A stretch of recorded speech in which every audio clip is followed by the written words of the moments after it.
Hallelujah. सबको जय मसीह की। मेरे प्रियो, आज मैं आप लोग के साथ कुछ बातें शेयर करना चाहती हूँ। जैसे बाइबल में लिखा है कि हमें परमेश्वर के वचन के हिसाब से चलना है, परमेश्वर की आज्ञाओं पे चलना है मेरे प्रियो।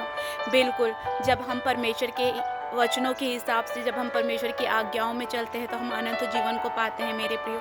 उस स्वर्गीय राज्य के अधिकारी होते हैं और हम अपने पिता को खुश कर पाते हैं मेरे प्रियो। हालेलुया। लेकिन मेरे प्रियो, ये चीज़ आप जानते होंगे कि परमेश्वर के वचनों पे चलना, उसकी आज्ञाओं पे चलना इतना आसान नहीं है।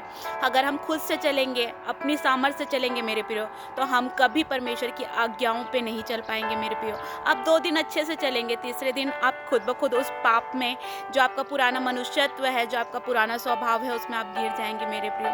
इसके लिए हमें क्या करना है मेरे प्रियो? इसके लिए हमें परमेश्वर से सामर्थ माँगना है, पवित्र आत्मा से सामर्थ माँगना है मेरे प्रियो, ताकि हम परमेश्वर की आज्ञाओं पे, उसकी आज्ञाओं पे चल सकें और एक नया जीवन पा सकें मेरे प्रियो। हालेलुया। तो मेरे प्रियो, जब हम पवित्र आत्मा से माँगते हैं, जब हम परमेश्वर से माँगते हैं मेरे प्रियो कि प्रभु मुझे नया मनुष्यत्व दे, मेरे पुराने स्वभाव को ख़त्म कर, हमारे बीच में जो भी लोग हैं, ऐसे लोग जो परमेश्वर में आगे बढ़ने में रुकावट है, हम उन्हें दूर होने के लिए हम प्रार्थना करते हैं मेरे प्रियो। लेकिन क्या होता है, जब परमेश्वर हमारी प्रार्थना सुनता है और जब उस पर कार्य करता है मेरे प्रियो, तो बहुत से हमारे अपने, जिन्हें हम बहुत प्यार करते हैं, जिन्हें हम अपना समझते हैं, बहुत सी ऐसी चीज़ें हमारे जीवन से दूर हो जाती हैं मेरे प्रियो और हम टूट जाते हैं मेरे प्रियो। हालेलुया। हम नहीं समझ पाते कि ये परमेश्वर की योजना है, वो हमें बना रहा है, इसलिए वो ऐसे लोगों को हमसे दूर करता है मेरे प्रियो, जो हमारे और परमेश्वर के बीच में आते हैं, जो परमेश्वर की आज्ञाओं में हमें आगे बढ़ने में जो रुकावट लाते हैं मेरे प्रियो। परमेश्वर ऐसे लोगों को हमसे दूर करता है मेरे प्रियो।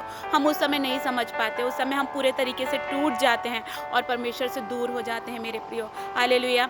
लेकिन मेरे प्रियो, उस समय हमें उस बात को समझनी है ना?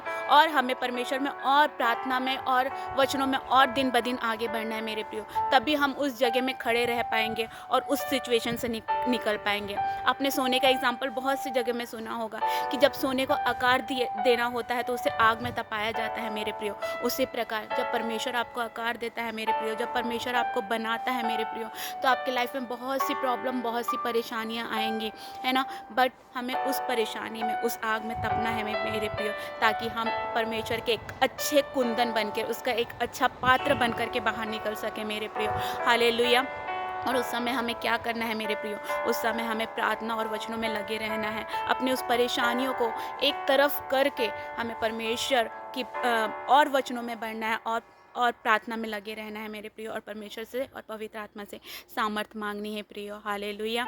उसके बाद जो आप बन कर के निकलेंगे प्रियो, पूरी दुनिया आपके जीवन से परमेश्वर के नाम की महिमा को देखने पाएगी। पूरी दुनिया आप में से यीशु मसीह को देखने पाएगी मेरे प्रियो। हालेलुया।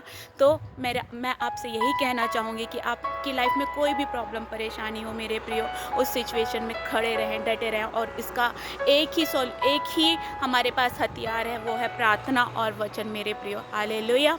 मैं विश्वास करती हूँ आज के वचन के द्वारा परमेश्वर ने आपसे बातें की होगी। हालेलुया। खुदावन आप सबों को आशीष दे। सबको जय मसीह की।